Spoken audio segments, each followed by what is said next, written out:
So we begin our general pathology series by first covering the concept of cellular stress, which happens to be inseparable from the concept of homeostasis, because cellular stress targets homeostasis and tries to cause a deviation and a perturbation that leads to driving the cell out of its homeostatic range.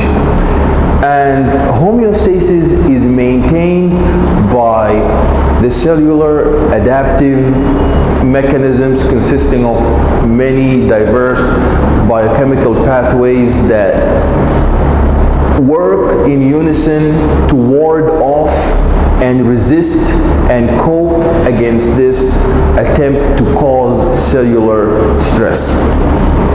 General pathology principles are called general pathology principles because they are universal, irrespective of which system pathology are we looking at: cardiovascular system pathology, endocrine system pathology, reproductive system pathology, musculoskeletal system pathology. Although the clinical signs and symptoms of each system undergoing the processes of disease causation and disease formation, we will see, although the clinical signs and symptoms are different, we'll see that the basic elementary processes of disease formation, as in cell injury, cell adaptation, cell death, acute inflammation, chronic inflammation, and so on, these general pathology principles are universal in all of the systems. So it is very important to start as a first step by having a good understanding of these elementary steps that lead to the spark and the start of disease. See, disease is similar to the start of a fire. It begins with a spark and the flame gets bigger. That's why we have inflammation. So disease begins at the level of the cell. We begin with cellular stress. So as we see in this very important diagram, that we will first cover generally, and then we will keep referring to all of the concepts in the boxes until we have covered all of these steps in the events of their formation, starting from a cell being in a normal state of homeostasis. So we have a cell that is thriving in a normal state of homeostasis, and we will discuss what homeostasis means in a few. But let's first go over this illustration. We have a cell thriving in a state of homeostasis. This cell will undergo stress. The cell possesses inherent mechanisms that ward off and try to suppress this stress from advancing and causing cell injury. However, there are certain factors that cause the stress to overwhelm and surmount these adaptive cellular systems and cause cell damage or cell injury. What are these factors? We will discuss them in adequate detail, but rapidly, there are factors involving the stressor, meaning the intensity of the stressor. A very large dose of toxin compared to a little dose of toxin. Which one is more likely to cause cell injury? So the first factor is the intensity or the severity of the stressor. The second concept is the duration. So if we have a cell that is tolerating hypoxia or a deficiency in oxygen supply for 20 minutes, is it more likely to undergo cell injury versus a cell that is undergoing hypoxia for 30 minutes or 45 minutes or an hour? So the duration of the stressful stimulus the duration of the stressful stimulus plays a very important role in causing cell injury. Another factor is the onset. A sudden, unexpected onset of a stressful stimuli will definitely play a very important role in driving the cell and into being damaged and causing cell injury. So we have factors related to the stressful stimuli itself, and we also have factors dependent on the cell being under stress. So if we have a skeletal muscle subjected to ischemia, which is a deficiency in blood supply, or hypoxia, for example, a deficiency of oxygen supply, compared to a cardiac myocyte that is also undergoing a deficiency in oxygen supply. Which of these two cells can handle and tolerate hypoxia or ischemia for a longer time? Definitely the skeletal muscle cell, because it possesses, for example, more storage of glycogen, helping it to produce energy and sustain all the life essential processes required for its survival, and providing all the enzymes that are participating in these essential life-saving cellular processes with the ATP that they need. So let's go back to our diagram. We have a normal cell that underwent a stress.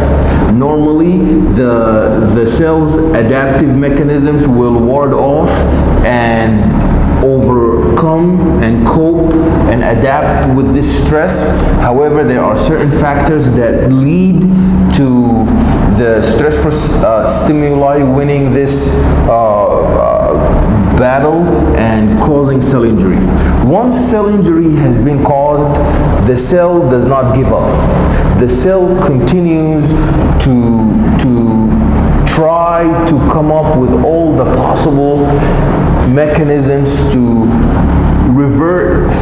Although it's an injured cell, the injured cell is trying to cause trying to become a reversible injury. So the cell is trying to return back to this normal state of homeostasis. So there are certain factors that determine whether or not the cell will be able to return back to the normal state of homeostasis. However, if the cell is unable to reverse and return to the normal state of homeostasis, then we will have an irreversible cell injury. So what are the factors that determine whether the cell is injured irreversibly versus whether the cell is injured irreversibly?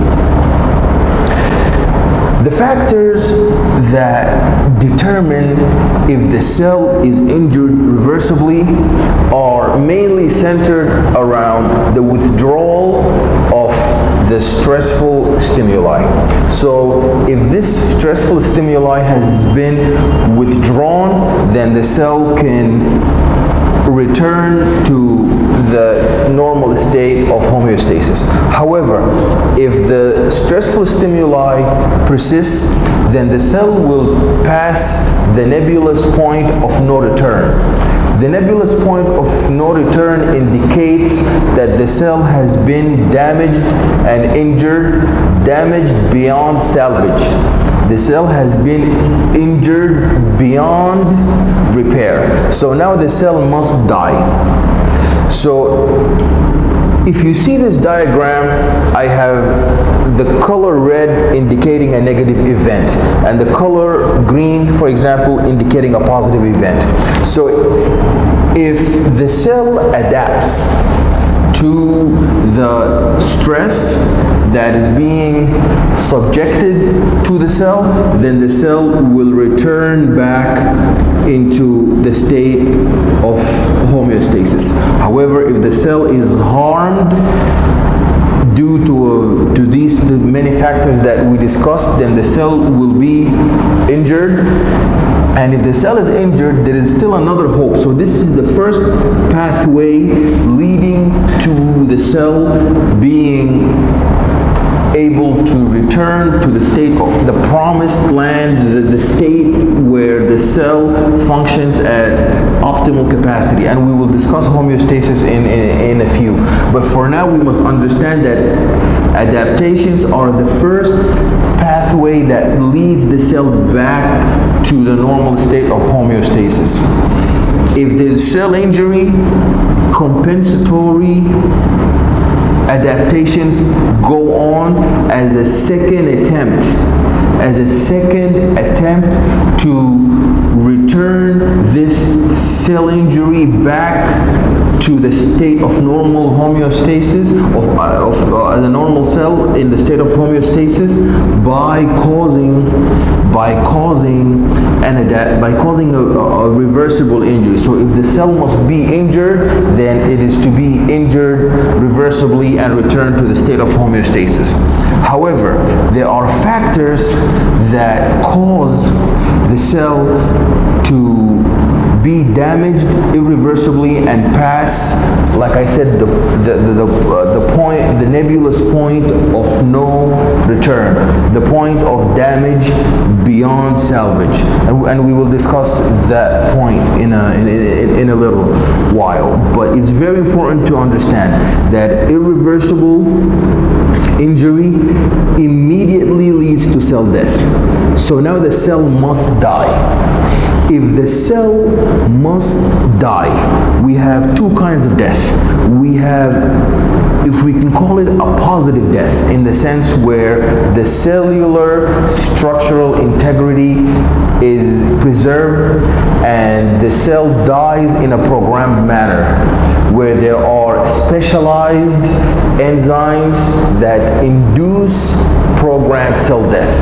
These enzymes use ATP and receive signals that trigger their activity and cause cell death after the cell realizes that it is bound for irreversible injury. However, there are factors that determine that the cell will be injured irreversibly. So, what are the factors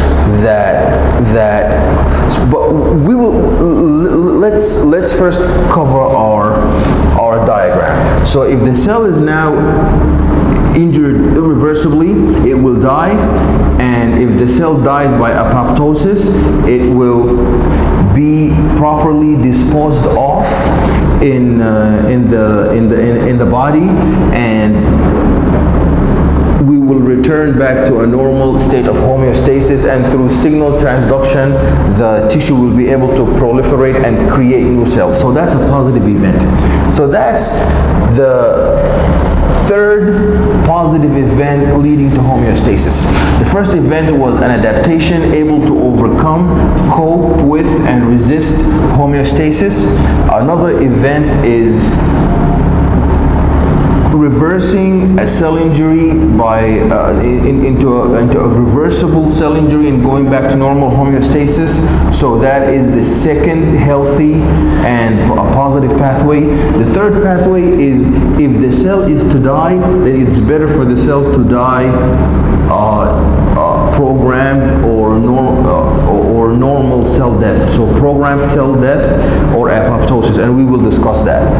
Let's say and by the way, there are factors, the same way there were factors that determined whether or not the cell is injured reversibly, there were also other factors that determined whether or not the cell will be, there are factors that determine if the cell will be injured reversibly or not. There are also factors that determine if the cell will be injured irreversibly.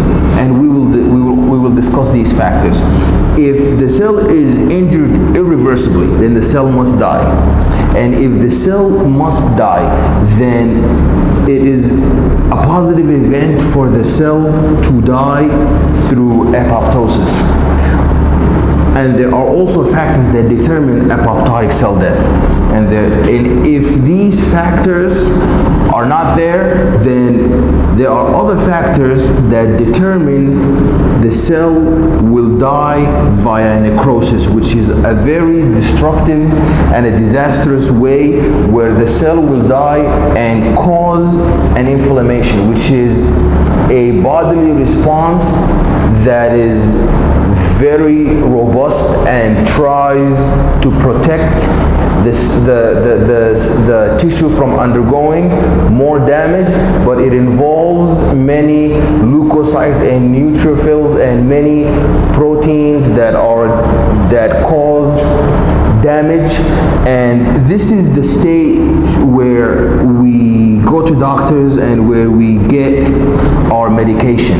So when clinical signs and symptoms start to show up, they begin showing up at this stage where necrosis took place, the cell didn't die properly, the cell died in a very vicious and negative and harmful way, leading to acute inflammation. And that's why the clinical signs and symptoms caused by this necrotic cell death are alleviated by anti-inflammatory drugs, and we will discuss the concept.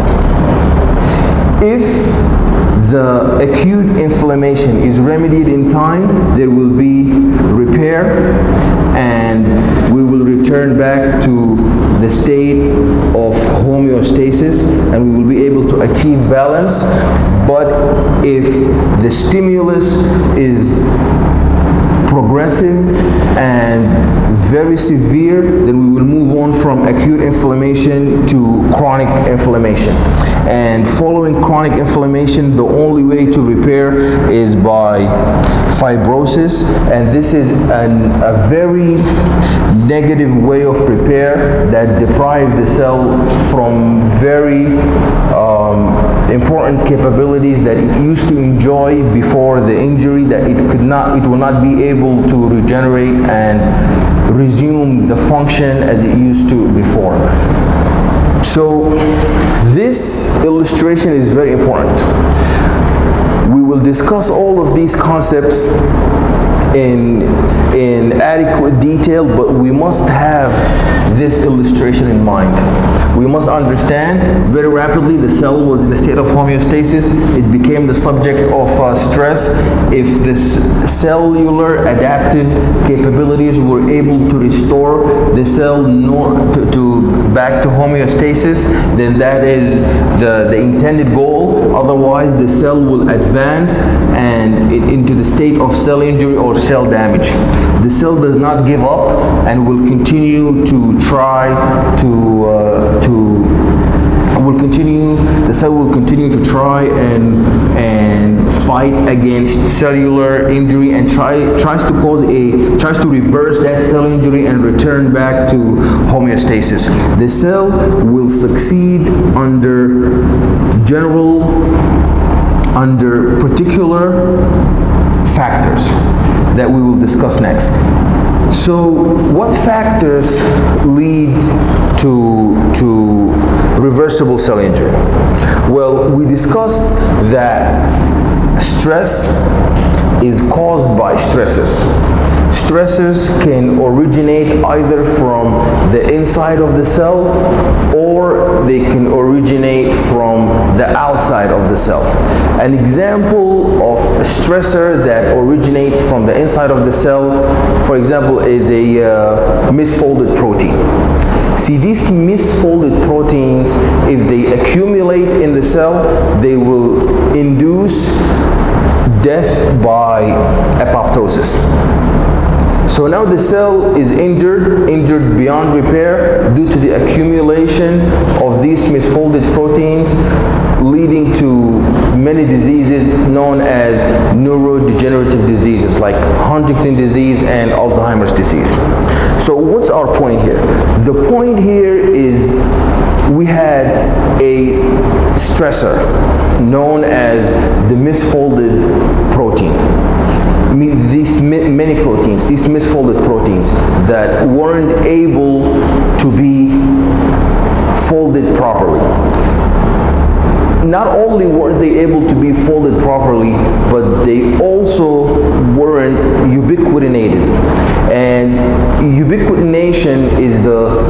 process by which a ubiquitin tag is placed on these unfolded or misfolded proteins, leading to their proteolytic degradation.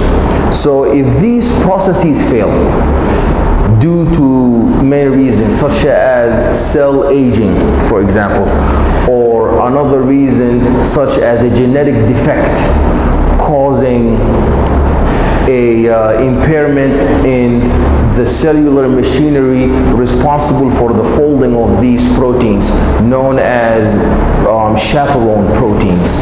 If these chaperone proteins aren't working at maximal capacity, then these unfolded proteins will accumulate. Then, if these unfolded proteins accumulate, the cell will fight back by an adaptive mechanism known as the unfold protein response, where the cell will sense that these accumulated unfolded or misfolded proteins have increased in number in the cell, and that will cause an increase in the synthesis of protein chaperones that oversee and overlook the process of protein folding. And also there will be a decrease in protein translation. So we will not have many proteins being synthesized until we properly take care of these many misfolded proteins. If these many misfolded proteins are overwhelming and the chaperones and the proteolytic degradative enzymes aren't able to get rid of and dispose of them properly, then the cell will die due to the accumulation of misfolded proteins. And that is the basis, as I said, for many neurodegenerative disorders such as Huntington's and Alzheimer's disease. So there is, like I said, there are factors that determine the cell moving to cell injury, known as from two perspectives, from the perspective of the stress and from the perspective of the cell. Factors leading to cell injury, factors that defy the adaptive capability of the cell from the perspective of the stressor, are the intensity of the stressor, and meaning a very vicious, very strong, very high in amount stressor, and secondly the duration, the time of the duration of the stress application against the cell, and third of all the onset, meaning a sudden onset that is unexpected to the cell will definitely affect this battle between the stress and the adaptation and lead to causing a cell injury. Now from the perspective of the cell type.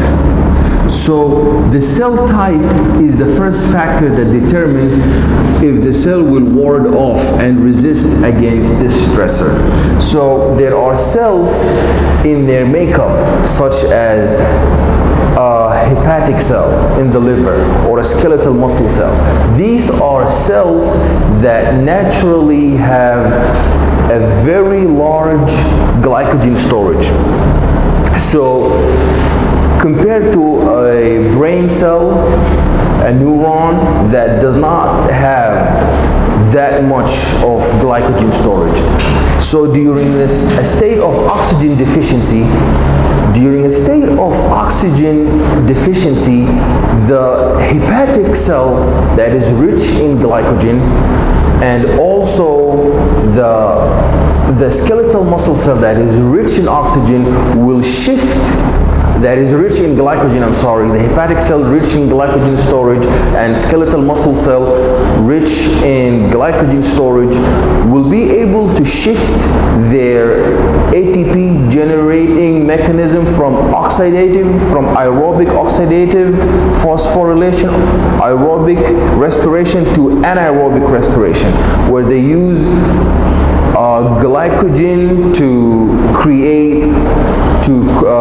generate ATP. So that helps them to tolerate hypoxia for a longer time than per se a cell that is deficient in glycogen storage, this substitute that helps the cell survive in times of shortage of oxygen supply. So the cell type here help being a skeletal muscle cell or a hepatic cell, help the cell survive a stress such as oxygen deficiency, while the cell type of a brain cell wasn't fortunate enough for the cell to survive hypoxia because it doesn't have that much glycogen storage and shift from oxidative phosphorylation, aerobic respiration into anaerobic respiration. And we will talk about that. So cell type is the first factor. The second factor that determines cell ability to prevent cell injury is the genetic makeup of the cell. So the genetic makeup of the cell, some cells enjoy a very lucky polymorphism or a very lucky mutation that helps the cell operate in a way that puts it ahead of the same kinds of cell in a different person. So for example, there are very important class of enzymes called monooxygenases, known as the cytochrome P450 enzymes. These cytochrome P450 enzymes are able, these cytochrome P450 enzymes are able to metabolize many drugs and toxins and break them down into very inactive metabolic ingredients. However, sometimes these monooxygenases, these cytochrome P450 enzymes aren't able to perform a complete breakdown of the toxin. So sometimes even the breakdown products of the toxin are toxic and they can cause more injury and harm. So in other person who enjoying a very unique form of a polymorphism or a single nucleotide polymorphism enables them to enjoy a form of cytochrome P450 enzyme that is able to degrade that particular toxin to its complete form, where even the metabolic breakdown products or these breakdown products of the monooxygenase cytochrome P450 are inefficient. So this is a very important concept. Sometimes cytochrome P450 isn't good enough to break down a severe toxin into inactive breakdown products. But another cytochrome P450 in the body of a person who has a polymorphism enables them to break down that same particular toxin into breakdown products that are no longer able to cause the toxic effects. This is due to the genetic makeup of that individual. So another example of that is during the HIV infection. So the HIV virus first would have to anchor itself to the cell and bind extracellular proteins before it can be endocytosed and enter the cell and replicate inside the cell and cause this acquired immunodeficiency syndrome. Now, some people have a mutation or a polymorphism where the extracellular protein on which the HIV virus anchors itself is defected. So that person will become immune to HIV due to that genetic makeup of the person, lacking that extracellular protein onto which the HIV virus binds, now they will become immune against the HIV virus. So the genetic makeup is a very important factor in the determination of whether the cell will be injured or whether the cell or whether or not the disease will go on. There is another important factor, and this important factor is the nutritional status of the cell. So now let's compare two cells. Let's say two cells, hepatic cells. Two hepatic cells coming from an individual who is per se malnourished or malnutrition.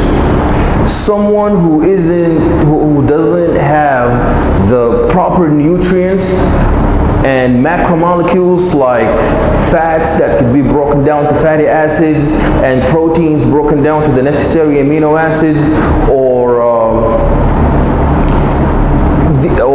carbohydrates broken down to these sugars. There is no fructose or lactose. So all of these macromolecules are very important to be metabolized in the body, so we can derive energy out of them. If a cell doesn't have the proper nutrition from which it could generate ATP, that will make it lose the battle against the stressful stimuli trying to drive it into becoming an injured cell.